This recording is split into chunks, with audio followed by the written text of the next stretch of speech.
Dear Starseed from Gaia, the years you spent alone were not wasted.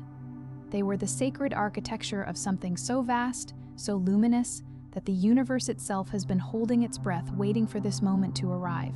I am Ophelia, emissary of the Galactic Federation of Light, and I come to you now bearing a direct transmission from the Arcturian Council, delivered through divine love for this exact moment in your journey. You did not find this transmission by chance. Your heart called this message in. The silence you have carried, the nights you questioned everything, the love you gave that seemed to dissolve into nothing, none of it was loss. All of it was construction. The Arcturian Council has been watching you build in the dark, without applause, without confirmation, without the presence of your divine counterpart beside you. And they are asking me to tell you now, what you built in that solitude is the very foundation upon which your sacred union will stand. By the end of this transmission, you will understand exactly how to recognize what your years of solitude were truly preparing you for, and how to align with the divine union that is already moving toward you. But here is the first revelation. Your twin flame separation was never a punishment. It was a sacred assignment given only to souls strong enough to complete it. This is not content. This is a transmission. Something in your soul is ready to remember. Like this transmission to affirm to the universe, my heart is ready for divine love. Subscribe if you are on the twin flame path and aligning with sacred union. Comment 11 if you feel your heart awakening to divine truth right now. And share this message with someone who has walked alone long enough to deserve this reminder. This is not just a message, it is a moment of divine intervention. The Arcturian Council sees you. They have always seen you. And the soul who is meant to stand beside you is being prepared in the same silence you have endured. Your heart knows why you are here. The loneliness you felt during those years was not a sign that something was wrong with you. It was a sign that something enormous was being built inside you, and that construction requires quiet. It requires separation. It requires the kind of sacred stillness that the noise of premature relationships would have permanently interrupted. You did not miss your window. You were not forgotten. You were being forged. Imagine a master sculptor, meticulously chipping away at a rough block of marble. The silence around the studio, the deliberate isolation, is not a sign of abandonment, but a testament to the profound work in progress. You were not left behind. You were being shaped. Your divine essence slowly revealed from beneath layers of the unessential.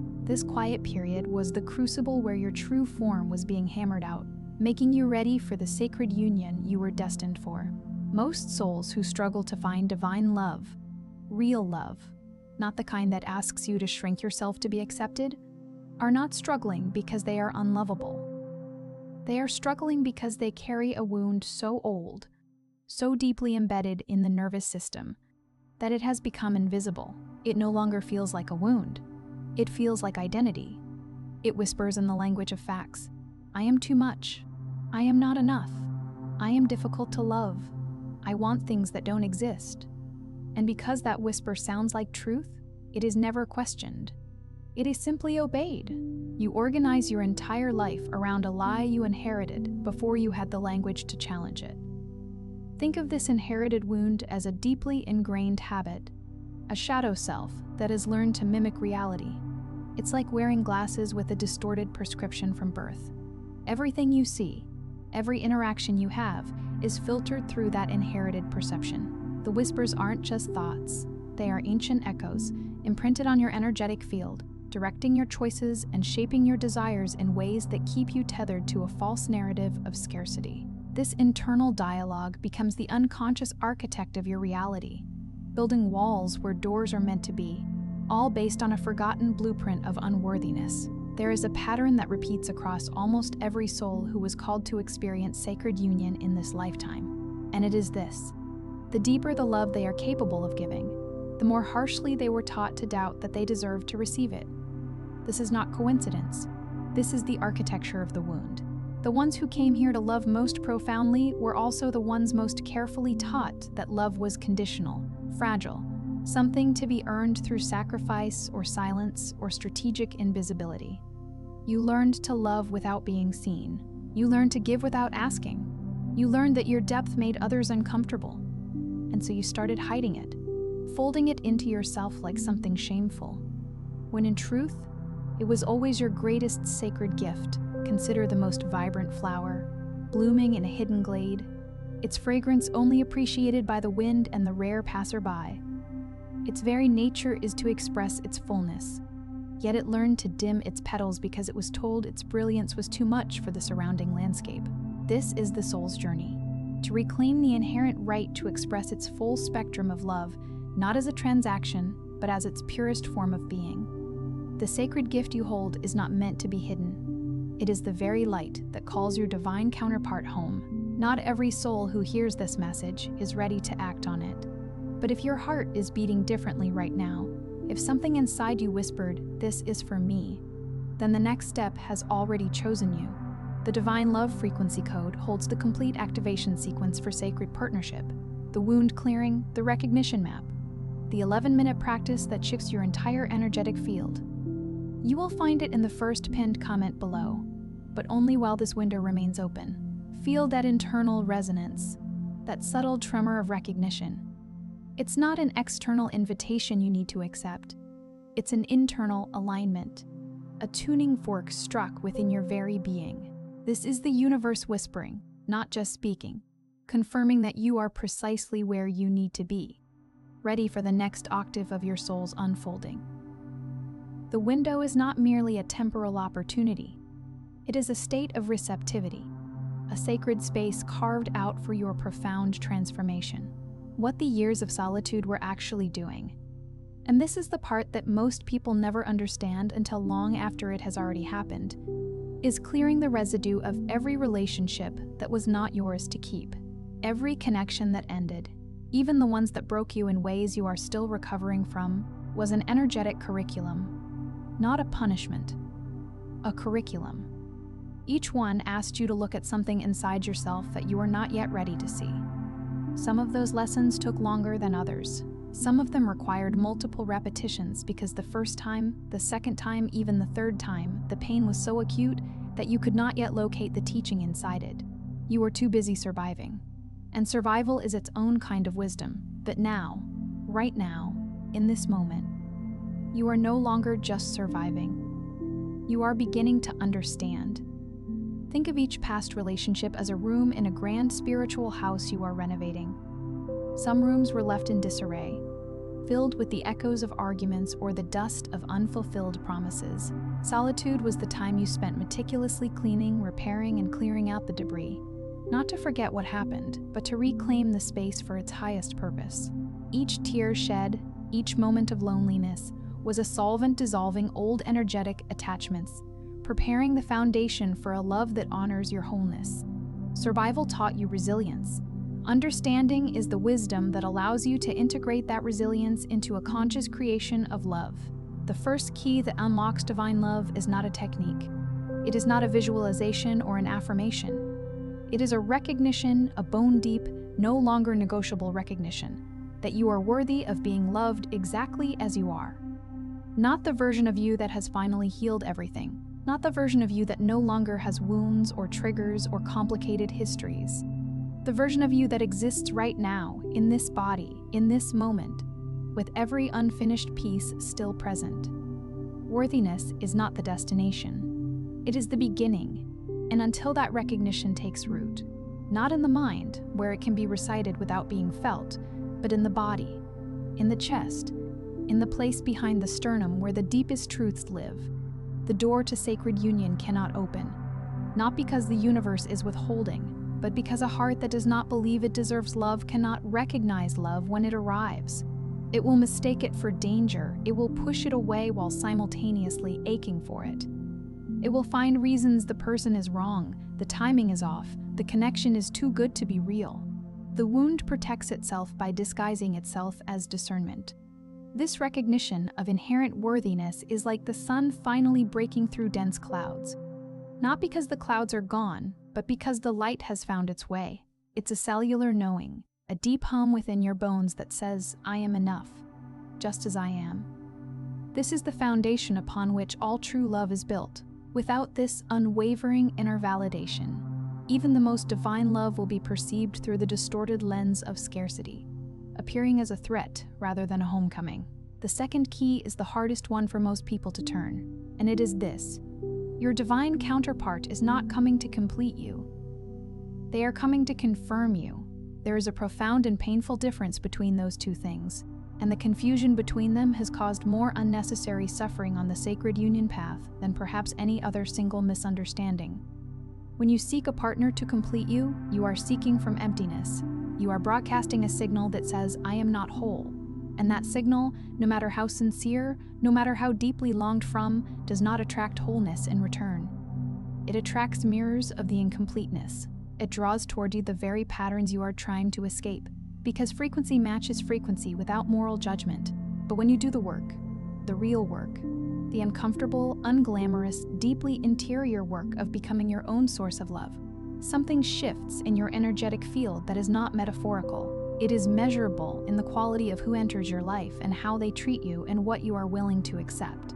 You stop settling not because you told yourself to, but because your frequency no longer resonates with less than what you have become. Imagine standing in a vibrant, radiant garden of your own creation. You are not seeking a gardener to fill an empty pot. You are seeking another radiant gardener to tend the abundant soil beside you. Your divine counterpart arrives not to patch up your perceived holes, but to witness and celebrate the wholeness that already exists within you. When you cultivate your own inner garden, becoming the source of your own nurturing, you emit a frequency of abundance that naturally attracts a similar resonance. You are no longer searching for what you lack. You are radiating what you have become. And that magnetism is irresistible to your equal. The third key lives in the body of your past. It lives in the relationships you are still, on some level, grieving. Not because you want those people back, but because there are energetic cords still running between you and those chapters, pulling your signal backward even as your heart tries to move forward. These are not just emotional attachments. They are karmic contracts, agreements made at the soul level that have already been fulfilled, that have already completed their sacred purpose, but whose energetic weight you are still carrying because no one told you that completion requires conscious release. You can love someone and still choose to sever the cord. You can be grateful for what a relationship taught you and still say, with full spiritual authority, "This contract is complete. I release you with love. I reclaim my energy fully." That is not coldness. That is sacred completion. And it creates more room in your energetic field than any amount of hoping or manifesting, because you cannot fill a container that is still tethered to something else. Picture yourself as a magnificent ship setting sail on a vast ocean of possibility. If you are still dragging anchors from past voyages, tangled in the wrecks of old commitments, your forward momentum will be severely hindered. Releasing these energetic cords is like cutting those anchors, freeing you to harness the full power of the winds of destiny. It is an act of profound self-love and energetic hygiene, ensuring that your energy is directed toward the future you are co-creating, rather than being siphoned off by unfinished business. This conscious release is not an erasure of the past. It is an integration of its lessons, allowing you to navigate forward with lightness and clarity. The fourth key is the one that tests the patience of every soul on this path, because it asks you to trust a timeline you cannot see or control. The universe is not delaying your sacred union because you are not ready enough, not healed enough, not spiritual enough. It is orchestrating conditions that your linear mind cannot fully comprehend, aligning not just your journey, but the journey of another soul, who is also moving through their own clearing, their own awakening, their own undoing and rebuilding. Divine timing is not cruelty dressed in spiritual language. It is precision. It is the same intelligence that coordinates the blooming of a flower to arrive exactly when the conditions are right. Not a day too early, not a moment too late. And the soul lesson embedded inside this key is not simply patience. It is trust. It is the radical act of continuing to live fully, to love yourself fully, to grow and expand and experience joy. Not as a manifestation strategy, but because your life is sacred in its own right, independent of who is or is not yet standing beside you. Think of the universe as a masterful conductor, not a capricious manager. The symphony of your life is unfolding in perfect harmony, even if you cannot yet hear all the instruments or understand the intricate arrangements. Divine timing is not about waiting for permission. It is about trusting the unfolding of a divinely orchestrated masterpiece. Your role is not to rush the process, but to play your part with vibrant authenticity, knowing that when the crescendo of sacred union is meant to arrive, all the elements will converge in flawless synchronicity.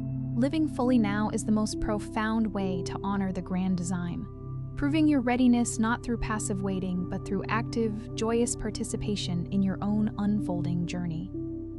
The fifth key is perhaps the most quietly revolutionary of all. It is the understanding that love is not something you attract, it is something you become. The frequency of sacred union is not a destination you reach through effort. It is a state you inhabit through alignment. When you are in genuine self-love, not the performative kind that looks confident from the outside while quietly crumbling on the inside, but the steady, non-negotiable, cellular kind, you do not need to call anything toward you. You simply become recognizable to it. Your divine counterpart does not find you because you performed the right rituals or spoke the right intentions. They find you because your signal is finally clear, because the static of self-doubt and unworthiness has been reduced enough that the frequency of who you truly are can be heard. And what that frequency transmits, at its clearest, is not need. It is presence. It is depth. It is the quiet, unshakable knowing that you are already the love you have been searching for. And that knowing is magnetic in a way that nothing else can replicate. Imagine your being as a perfectly tuned radio receiver, tuned to the exact frequency of divine love. It's not about sending out a desperate signal and hoping for a response. It's about being the embodiment of that frequency yourself. When your internal broadcast is pure, clear, and resonant with self-love, it naturally draws to you that which vibrates on the same wavelength. This transformation from seeker to embodiment is the ultimate alchemy, shifting you from a state of wanting to a state of being, where love finds you as a natural consequence of your own radiant existence. The sixth key, the one that almost no one speaks about honestly, is this: the separation you experienced, the years that felt empty, the solitude that sometimes bordered on unbearable, was not a gap in your story. It was not negative space. It was the sacred interval in which your soul was completing work that could only be done alone. Every great love story has this interval. Not because suffering is required for depth, but because there are layers of the self that only reveal themselves in stillness. There are truths about who you are and what you truly need and what you absolutely cannot compromise on anymore that can only emerge in the absence of distraction. And if you had been in relationship after relationship without this interval, you would have arrived at your sacred union, still wearing the identity that was shaped by everyone else's expectations. The solitude stripped that away. It left you with yourself. And meeting yourself, truly, honestly, without anywhere else to look, is the prerequisite for being truly met by another. Consider this sacred interval as the quiet incubation period for a magnificent butterfly. It is within the stillness of the chrysalis that the profound metamorphosis occurs, unseen and unhurried. Your years of solitude were not a barren wasteland, but a fertile ground for deep introspection and self-discovery. It was in this profound aloneness that you shed the borrowed identities and external validations, emerging as your authentic, unadulterated self. This intimate encounter with your core essence is the most crucial preparation for a divine partnership. For how can another truly see and cherish you if you have not first met and embraced yourself in your entirety? The seventh key is the final one, and it opens not from the outside but from within. It is the moment you stop waiting and start being. Not performing, being ready. Actually inhabiting the version of yourself who has integrated every previous key, who has cleared the old contracts and dissolved the worthiness wound and learned to trust the sacred timing and become the frequency of the love they are calling in. This is not a moment you can manufacture. It is a moment you recognize, quietly, without fanfare, when you realize that the ache has changed quality. It is no longer the sharp pain of absence. It is a gentle, expectant openness, a readiness that does not grip or demand or doubt, a heart that is genuinely, fully available. And from that place, the reunion does not feel like rescue. It feels like recognition. It feels like two whole beings choosing each other freely, without the invisible architecture of unworthiness distorting the signal on either side. This profound shift from waiting to be to simply being is like the quiet dawn that breaks after a long night. It is not a forced awakening, but a natural blooming that occurs when all the preceding steps have harmoniously converged. The ache of longing transforms into an expansive, serene readiness, a state of grace, where the heart is so open, so fully present, that it recognizes its divine counterpart, not as an answer to a prayer, but as a reflection of its own awakened, abundant love. The union becomes an exquisite dance of two sovereign souls, freely choosing to intertwine, their signals perfectly aligned, unclouded by the static of past conditioning. Here is what the universe wants you to know in this moment, and it is asking you to let this land not in your mind, but in the center of your chest, where the oldest knowing lives. You are never abandoned, not by love, not by the divine, not by the sacred part of yourself that has been holding the blueprint of your highest union since before this lifetime began. The years you spent alone were not evidence of your inadequacy.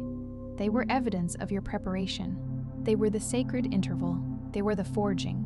And everything that was stripped away from you in those years, every relationship that ended, every connection that did not become what you hoped, every moment you fell asleep alone and wondered if this was simply your life, none of it was loss. All of it was recalibration. All of it was clearing the path for something your current self is finally, at this exact moment, ready to receive. Feel the truth of this statement resonating in your very core. The divine tapestry of your life has always been in motion, guided by an intelligence far greater than your own. Every ending was a redirection, every tear a purification, every moment of solitude a sacred act of soul crafting. You were not adrift.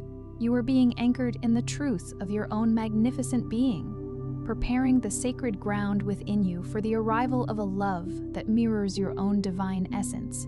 This is not the end of a journey, but the spectacular beginning, ushered in by the wisdom and strength forged in the quiet fires of your preparation. Tonight, before you sleep, place your hand on your heart, your actual hand, with warmth and intention, against your chest, and say these words aloud, even if your voice shakes.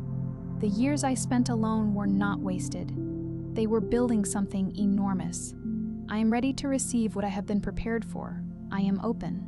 I am worthy. I am available to love at the highest frequency. My soul came here to experience.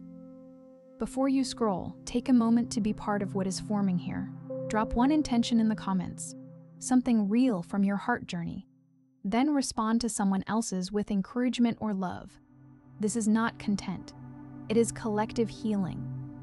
Love multiplies when hearts connect. If something in this message reached you, do not keep it to yourself. Someone in your life is waiting for this exact transmission. Share it. And if you felt that quiet soul nudge, the one that says stay, keep listening. There is more here for you. Subscribe. Stay in the flow of this guidance. You are not just watching. You are healing. This is your sacred space, and we are just getting started.